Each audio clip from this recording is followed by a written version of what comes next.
The Lord give his peace. We have returned to continue our class here on the life of St. Francis. In our last class, we talked about the early days of the Friars, the beginning of the community. Now we're moving forward to talk about the formation in those early days. How did Francis form these men to be Friars Minor? And so back then there was no formal novitiate. You know, in the days of St. Francis, when you entered religious life, the day you entered, you took perpetual vows. There was no postulancy, there was no novitiate, there was none of this temporary vow stuff. You showed up and you made your vows for life. It was during Francis's time, the council of the Fourth Lateran Council, that the church insisted on a year of novitiate. But that wasn't until 1215. 6 years prior to that, you joined Franciscan life, and that's it. You took your vows for life.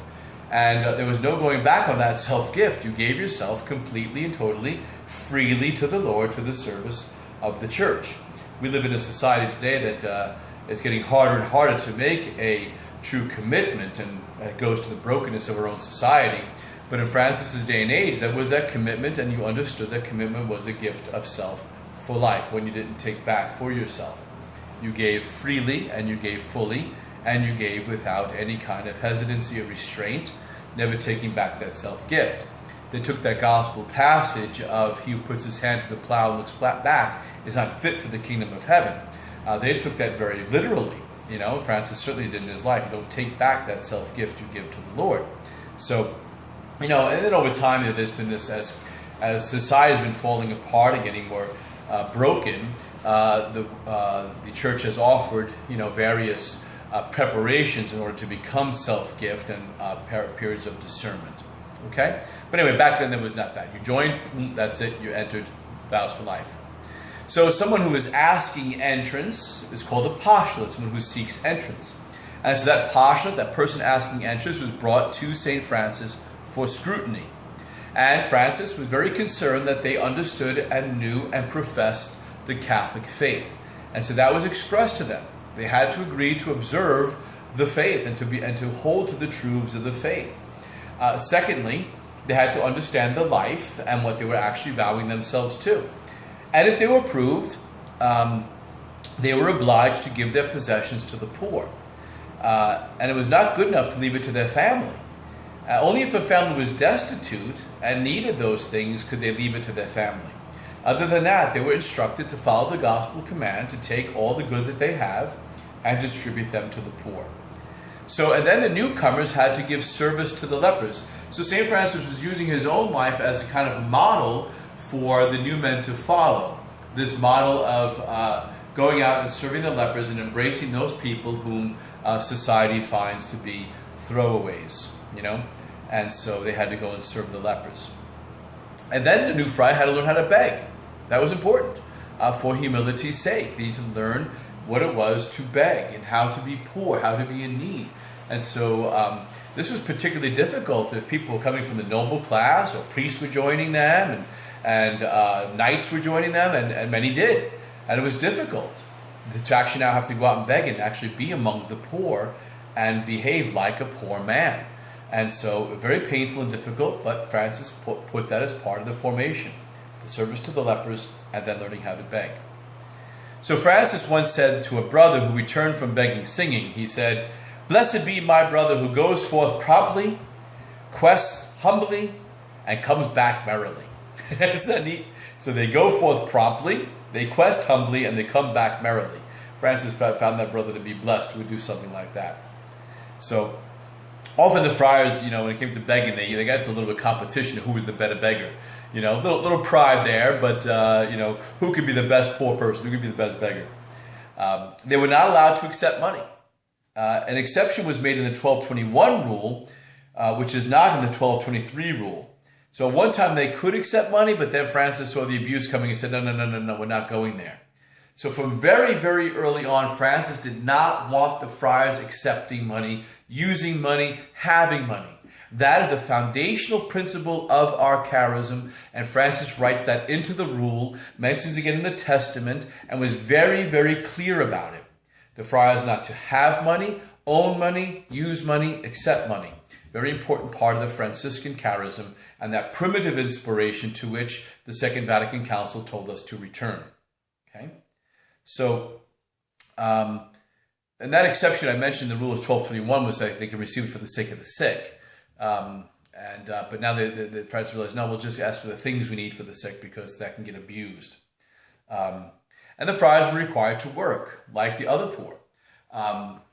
Francis dedicates a whole chapter to this in the 1223 rule, to manual labor. Francis understood what St. Paul said, that he who does not work should not eat. And so he wanted the friars to do manual labor and earn their keep. It also kept them busy, and occupied. Manual labor is a very healthy thing. When God created Adam and Eve, he put Adam in the garden because there was no one to till the soil. So manual labor is something good, something holy that God created man to do. And even our Lord himself worked. And so, God sanctified human labor by laboring himself. And so there's that sanctification of work, which now we participate in when we do manual labor. Whether that be something great and big, like building a cathedral, or something small, like sweeping the floor. Each thing is sacred. Each act is sacred because it's a work being done by a consecrated person, offering that work up to the Lord for the salvation of souls. Okay? Now, the spiritual life was based in humility. At the Portiuncula, the friars continually strove to know themselves as they were and to truly be that person.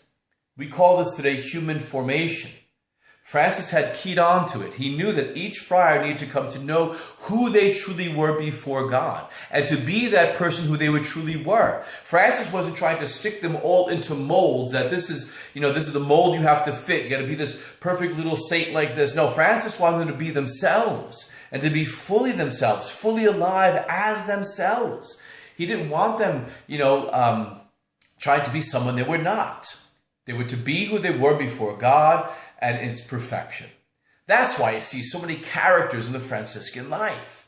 You have Bernard Quintavalle, who is this holy man of prayer, but then you have Juniper, who was a little bit of a nutcase. He always did things a little bit strange and weird. Francis loved that about Juniper. He even said, give me a forest full of junipers. He wanted Juniper to be himself, before who he was before God. He wanted Bernardo Quintavalle to be who he was before God, to be himself. He wanted Giles to be himself, who he really was before God. Each of the friars, he wanted them to be themselves and who they were before God. He didn't try to fit them into some mold, like this is what you have to be a friar minor. You don't fit this mold. You're out. You're gone. Goodbye. That's not Francis. That's not Francis. Francis accepts each person for who they are themselves in the way that God does and wants them to be the best version of themselves. And that was part of the formation. The friars wanted people to know their faults and weaknesses because they needed to enter into humility. They were okay with allowing their weaknesses to be known.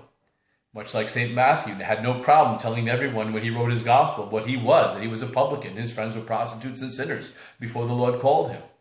St. Paul had no problem telling people that he was a murderer. He murdered Christians before his conversion. St. Peter had no problem calling himself a sinner in his own letters and recognizing how he had denied our Lord 3 times. So the early friars were not afraid of their past, not afraid of their sinfulness, not afraid of their brokenness. It was the truth. And that sinfulness, that brokenness gave testimony to the mercy and the goodness of God. So they didn't want people reverencing them, they want people reverencing God. And if people started to show them extra reverence and so forth, that alarmed them and they ran away. Amongst themselves, even if they thought ill of one another, they would get on their knees and ask the brother for forgiveness. So whenever a brother would start to think ill of somebody else or said something nasty to each other, that happens in community life. People trying to grow in holiness, they would kneel down and ask the other for forgiveness. How beautiful. And how ready they were to offer that forgiveness. St. Francis would later say that all a brother needs to do is to look into the eyes of his superior to know that he's forgiven. And so that forgiveness should always be ready to be offered. It should be offered even if it's not asked for. And we should be ready to ask for forgiveness as soon as we even have the slightest thought against somebody else. So the friars were they were too conscious of their own faults to judge others.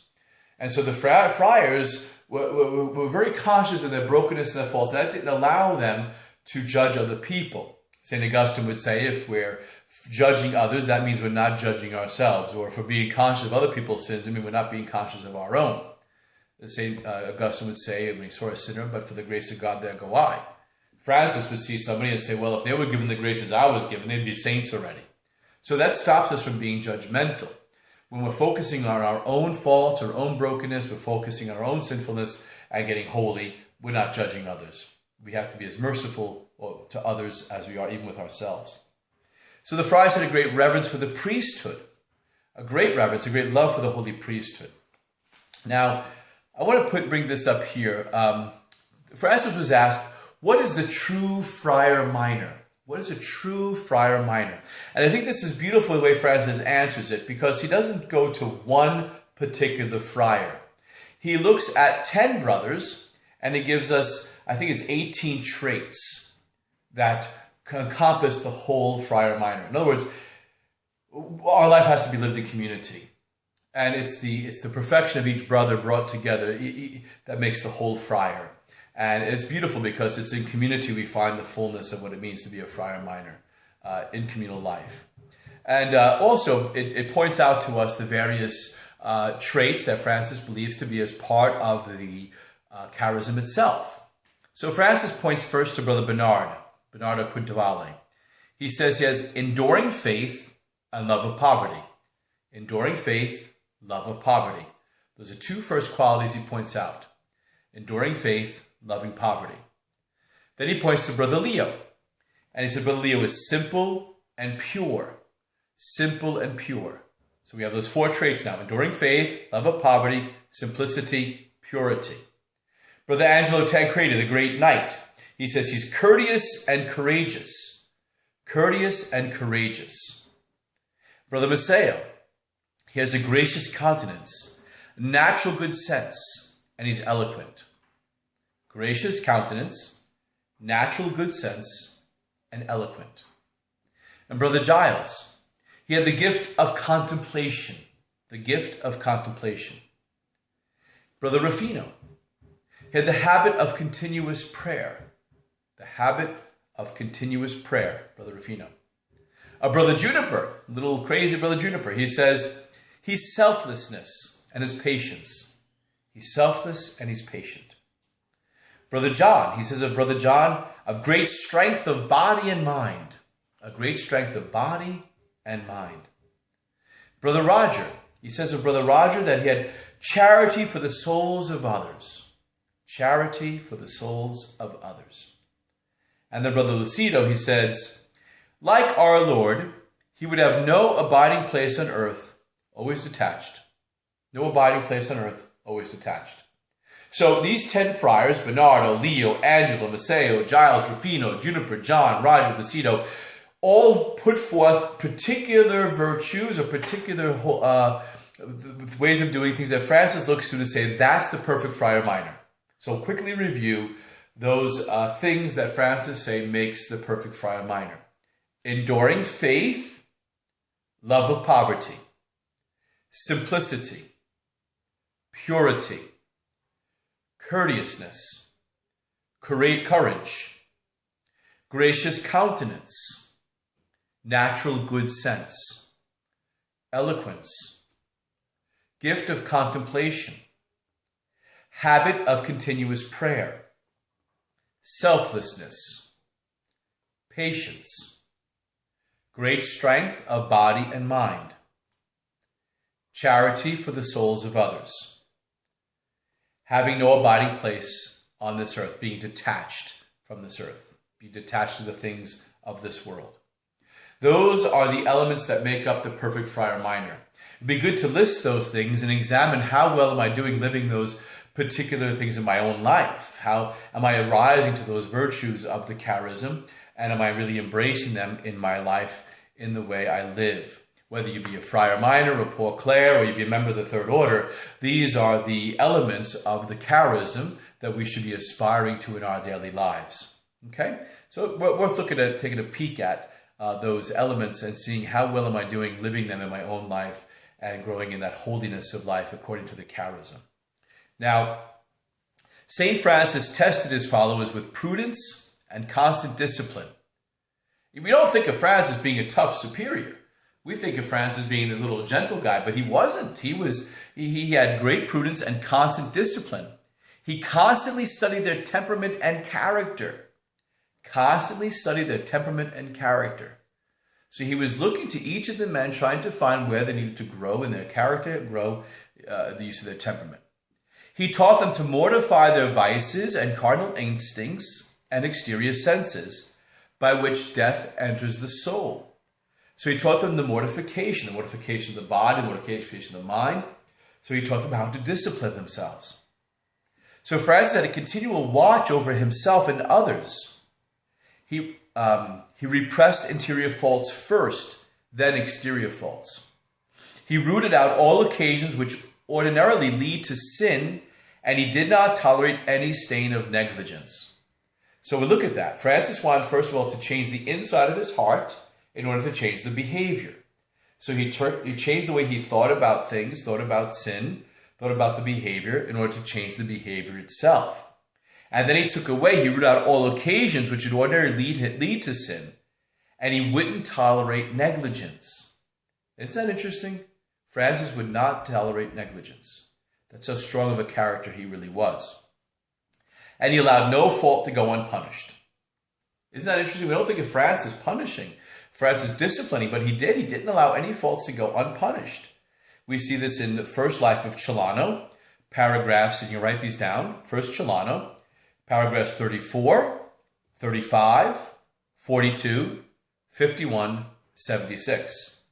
34, 35, 42, 51, 76. Those paragraphs of Celano's first life where Francis disciplines the friars. You can also look to 2nd Celano, and you can look at paragraphs 20, 65, 154, 182, and 201. 20, 65, 154, 182, 201. And reading those, you'll see how often and how strongly Francis corrected the brothers and imposed the discipline so that they could become holier men. He didn't do it to be a Groot, to be tough, to be an oppressive, superior. He did it because he wanted them to grow in holiness. He wanted them to correct their faults so they could become the saints that they were called to be. So they could be the real person who they really were by getting rid of that sin that made them less of the person of who they were. So Francis knew how to temper the excessive mortifications of the more generous novices.